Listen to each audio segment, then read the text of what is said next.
Tak tahu bagaimana riwayatnya, tahu-tahu Rusip sudah ada di bangku belakang dan tak seorang pun. Anak bodoh, anak pintar, anak baik, anak nakal yang mau dekat-dekat dengannya sebab jika dia lewat macam pasar ikan lewat.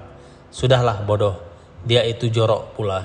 Dinah tergeser ke bangku belakang karena terlalu murah senyum sehingga jika ditanya guru persoalan apapun, dia hanya tersenyum-senyum. Jangankan memberi jawaban yang benar, memberi jawaban salah saja dia tak bisa. Namun, dia tak pernah tersenyum dalam pelajaran matematika sebab dia mengalami psikosomatis. Itu istilahnya, semacam gejala fisik akibat tekanan batin yang hebat. Jika hari itu ada pelajaran matematika di sekolah, Dinah mengalami sakit perut yang aneh sejak pagi. Sebelum guru matematika masuk kelas, dia komat-kamit mengucapkan doa tolak bala. Selama perjalanan berlangsung, jantungnya ngap-ngap. Keringatnya bersimbah walaupun saat itu musim barat yang dingin karena banyak hujan. Angka-angka yang bertaburan di papan tulis yang tahu-tahu berbunculan tak tahu dari mana adalah teror baginya. Hitungan mencongklak begini saja kau tak becus. Mardinah berdiri di sudut. Bentak ibu desimal. Dinah berdiri lalu melangkah dengan gemetar ke sudut kelas.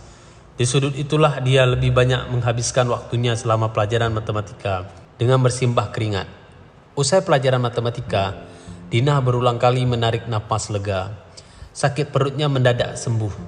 Nihe dan Junilah wajar dibuang wali kelas ke bangku belakang, sebab keduanya senang berdandan, tak hirau akan pelajaran sekolah, terutama Nihe. Sangat banyak tingkah, sok cantik, sok paling modern karena merasa paling banyak tahu lagu barat.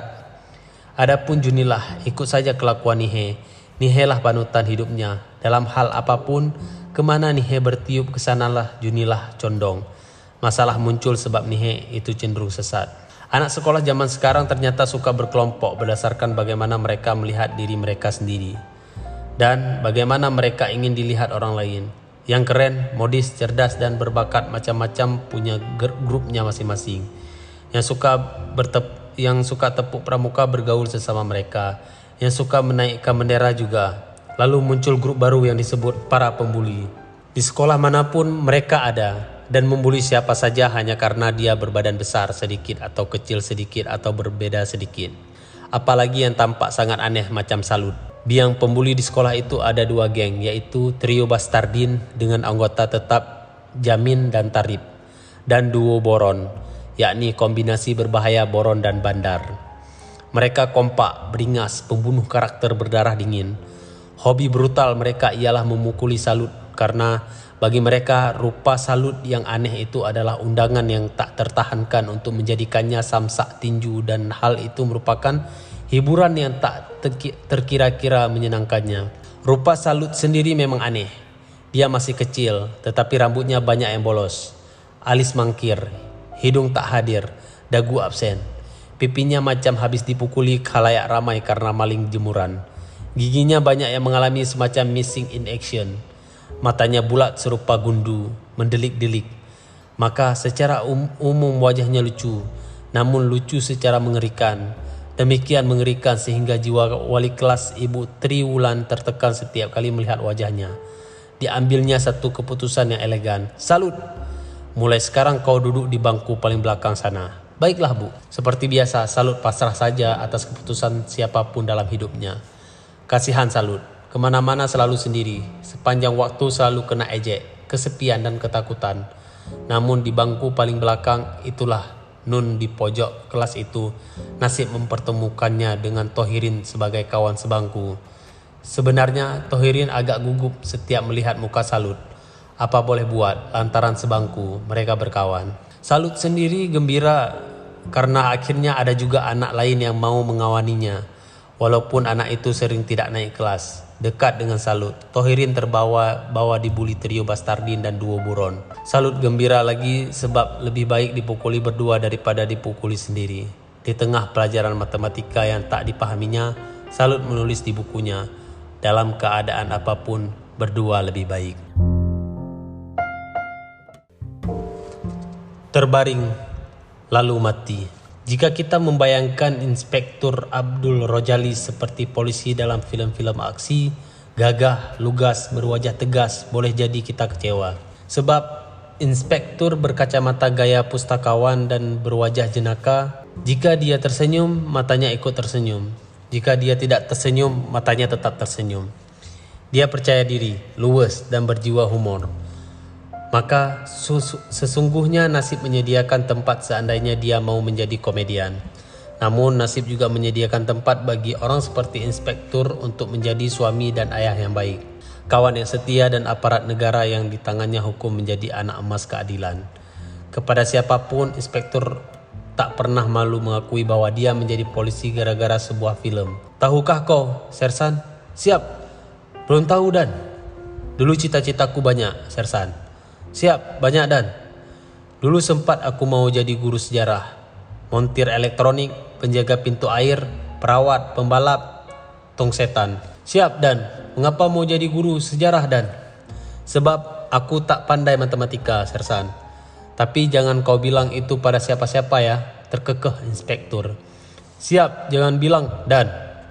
Semua cita-cita hebat itu rupanya berubah total waktu inspektur kelas 3 SD dan diajak ayahnya menonton film di bioskop. Film itu berkisah tentang seorang polisi yang jujur dan gagah berani membasmi kejahatan yang telah merajalela. Polisi itu babak belur sebab banyak penegak hukum sendiri telah berkongsi dengan bandit. Dia dimusuhi kawan dan lawan, difitnah, dijebak, dan akhirnya tertembak di dada.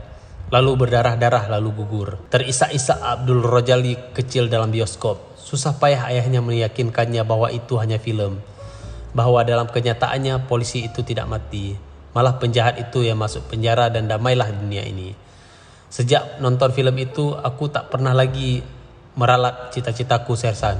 Aku ingin menjadi polisi. Kini inspektur semakin bangga menjadi polisi setiap kali menonton film Shah Rukh Khan. Usai menyaksikan sepak terjang idola sepanjang masanya itu, dengan kacamata hitamnya yang mendebarkan, menyerbu sarang penyamun, mengobrak-abrik para perampok, dan tak sabar inspektur mau membasmi kejahatan di muka bumi ini. Sayang seribu sayang, aksi-aksi yang diidamkannya itu tak kunjung terjadi. Jangankan perampokan, orang nyolong ayam saja tak ada di Belantik. Rindu bukan main inspektur akan penyergapan seperti dulu dilakukannya saat bertugas di ibu kota provinsi. Rindu dia menggeber gas motor secara habis-habisan untuk mengejar jambret. Rindu dia mengintai maling, mengendap-endap pada pagi buta, tiarap, berguling-guling, mengokang pistol, bangkit, membidik, tiarap lagi, lalu berguling-guling lagi. Namun yang paling diidamkannya di atas segala-galanya adalah mengucapkan sebaris kalimat pada korban kejahatan. Kalimat itu pernah diucapkan Shah Rukh Khan dalam sebuah film sambil membuka kacamata hitamnya yang besar itu. Tataplah mataku. Aku berjanji padamu akan menangkap pelaku kejahatan ini. Atas nama pusara ayahku, aku akan mengejarnya sampai ke ujung dunia sekalipun. Kebenaran pasti akan mengalahkan kezaliman. Tetaplah mataku. Sungguh kalimat yang menggetarkan dari seorang penegak hukum untuk membesarkan hati korban. Ada sedikit masalah dengan kalimat itu sebab ayah inspektur masih hidup. Tetapi kalimat itu tidaklah bisa dipotong begitu saja. Jika dipotong-potong akan sirna auranya. Tak ayal melihat situasi yang ada, inspektur sedih sebab mungkin sampai pensiun nanti tak sempat mengucapkan kalimat yang megah itu pada korban. Adalah utopia sebuah kota kabupaten ukuran sedang tanpa kejahatan. Belantik pun sesungguhnya punya maling-maling kambuhan dengan aneka spesialisnya. Ada pula para pembuat onar dan tukang-tukang tipu kecil-kecilan.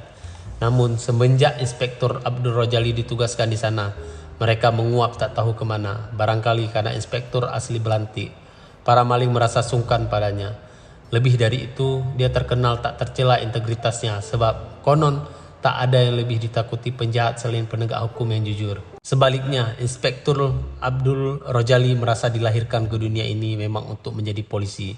Keadaan yang tentram ini perlahan-lahan membuat polisi di dalam dirinya terlena, lalu terbaring, lalu pingsan, lalu mati.